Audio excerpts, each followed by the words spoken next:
guys, it's Tyler here from p.v.s Performance Tuning. Look, just another quick one today. Look, with lockdown, a lot of people have been sort of wanting to get quotes on turbo kits and all that sort of stuff, and tuning and all the rest of it. And we've been getting a lot of messages about when I get a turbo kit installed, I want you to fit a fuel pump, or do I need a fuel pump? For a basic, I'm going to say up to say 250 to 280 kilowatt on E85 even. Fuel pumps aren't, honestly, the drop-in fuel pumps you get aren't that great, okay? So yes, you got your Deutschwerks pumps and they drop into the factory fuel module. I just so happen I've got a factory fuel module here. Now, the fuel pump itself, I'll just sort of pull it apart, but the fuel pump itself, it isn't very, this is basically the stock. This is one that's actually already had a Deutschwerks one fitted, hence the cable tie. They don't fit in properly, right?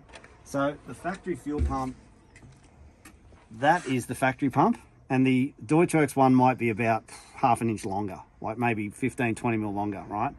All the inlets and outlets are all the same size. So I don't know if you can see inside here. We'll have another closer look.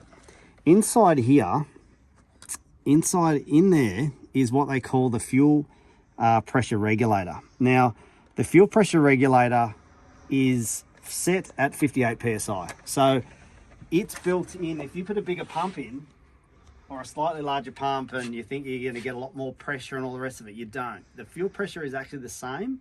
You're getting slightly more volume, but because the system is so small, the lines are so thin, the volume, it really doesn't do anything, honestly and truly. We've back-to-back this a number of times. So what happens as your boost is increasing with bigger injectors, your fuel pressure is slowly dropping, okay? So yes, we tune around it so it's still safe, but the only way to do a proper fuel setup is like the one we've done on this. We just installed an HKS on this particular car, but the fuel system we've put fuel rails on it, as you can see, so larger rails.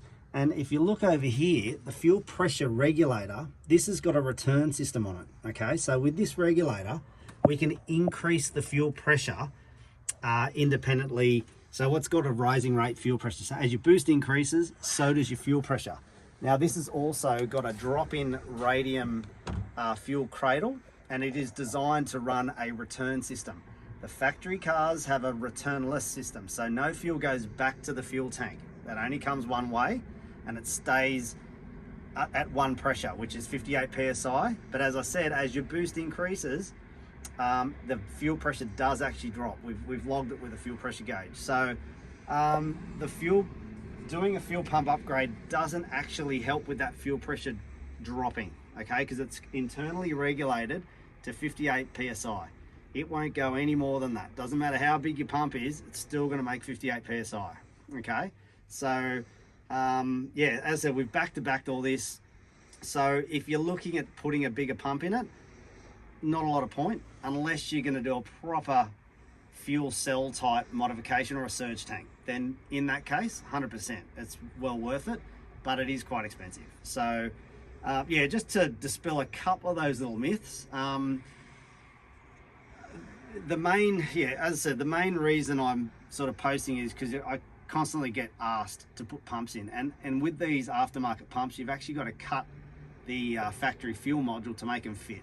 Hence why they come with cable ties. This is one we pulled out of a car that was having some issues, and you got to actually hold it with a cable tie, or because they literally don't fit. So yeah, so just a quick one for you guys. If you're thinking about running a fuel pump, honestly, unless you're running up to wanting to run 300 over, you're going to need a proper fuel system anyway. So it's not really necessary. All right, so save your money and put it towards something else. All right, so yeah, any questions, give us flick us a message on our Facebook page, or watch our YouTube channel. All right, thanks for watching p.v.s Performance Tuning.